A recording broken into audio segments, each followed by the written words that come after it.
When that patient has become hypercarbic to the point that they get this CNS issue, it's just that the brain stops telling the lungs, we need to breathe. Correct. And so, in effect, that can manifest itself that the patient just, in effect, just freezes in that space of not moving forward, correct?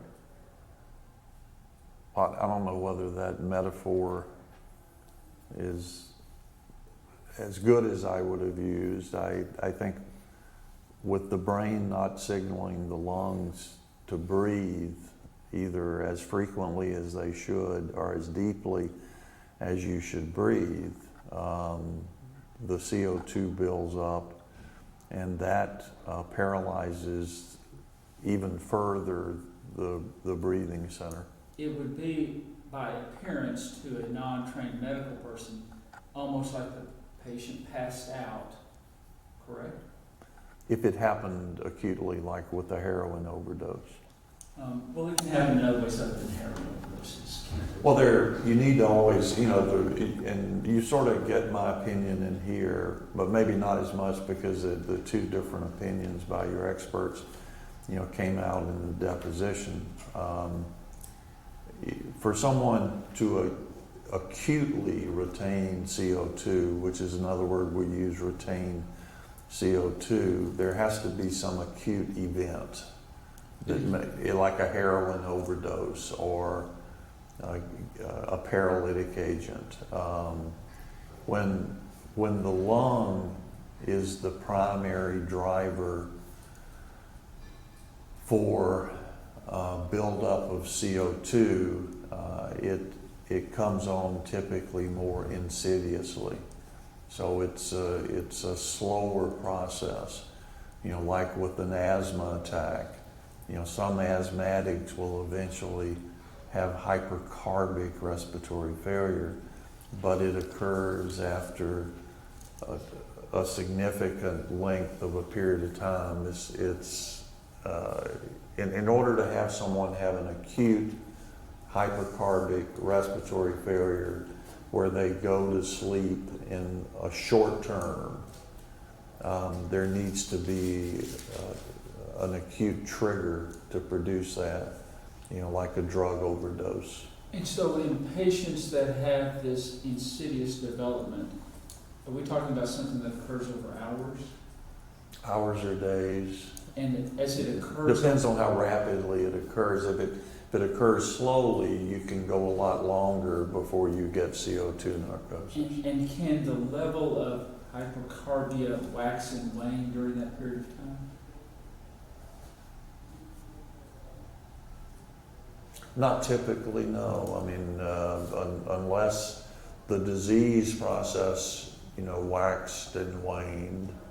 When I think of hypercarbic respiratory failure, I think of COPD exacerbations, I think of asthma exacerbations, I think of drug overdose, I think of acute diseases that cause muscle weakness like myasthenia gravis or Guillain-Barré syndrome. And can, if the patient is septic, can that also increase the risk for hypercarbia? Not typically.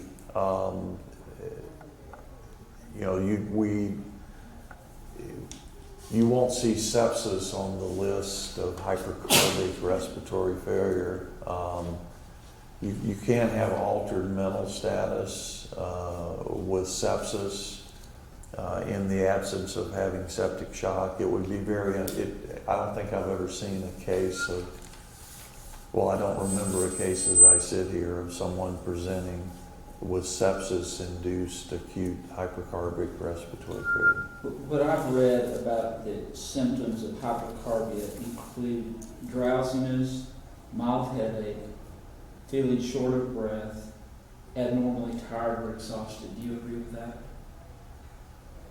Yeah, I think that's appropriate. And the types of symptoms you get with hypercarbia depend to a large degree in how rapidly you go into it. If you go slowly, the kidneys compensate by holding on to bicarbonate or bicarb of soda.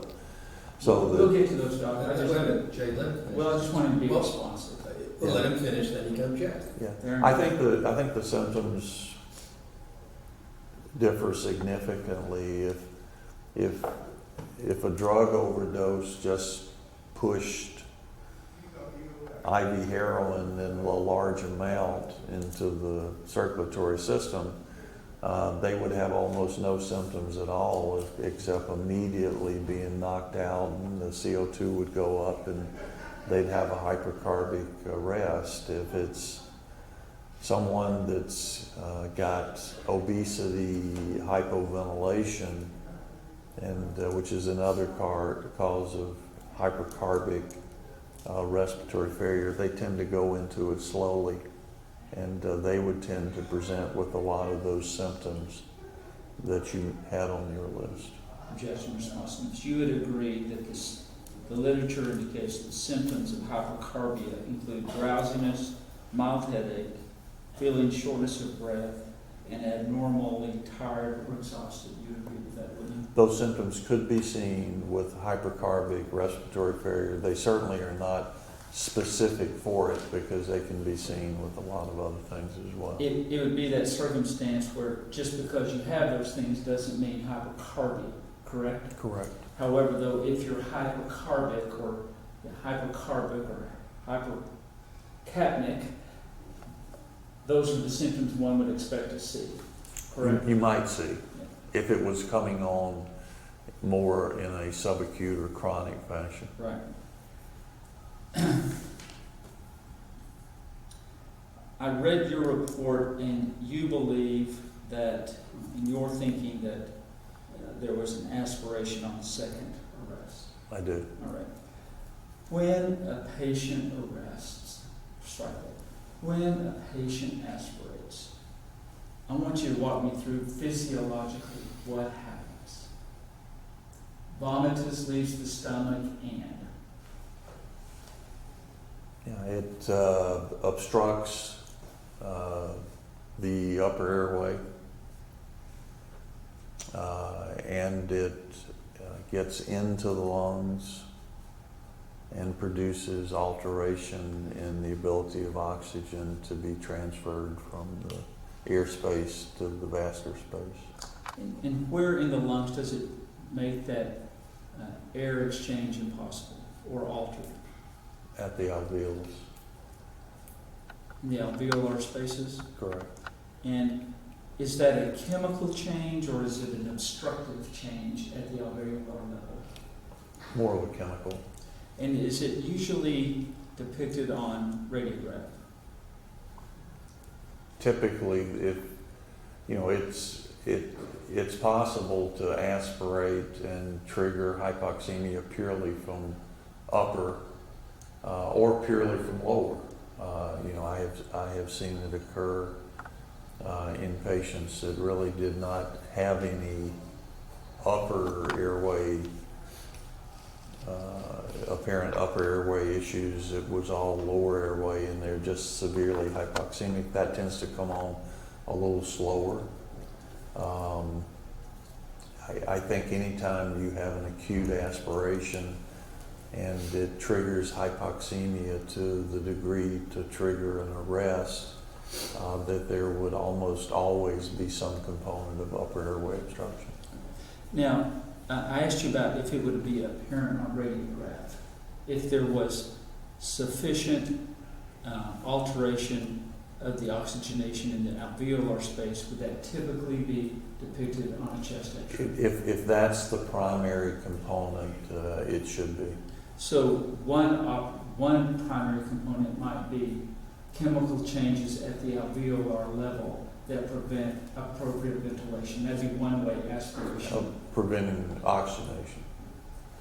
Well, it can be ventilation too. It can, whether CO2 gets pulled out or O2 goes in, right? The CO2 is, the lungs have a remarkable capability to get rid of CO2, so you don't need, it's more difficult to interfere with that at the gas exchange level. All right, so let me back up then.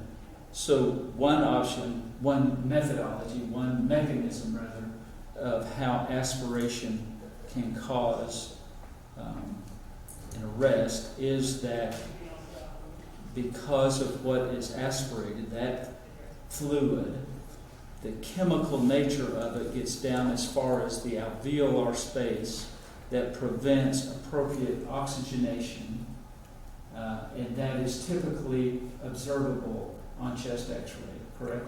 It is, and I think a nice example of that is on occasions, aspiration of stomach contents happens almost essentially entirely with aspiration into the lower airways, and there's really no upper airway obstruction component.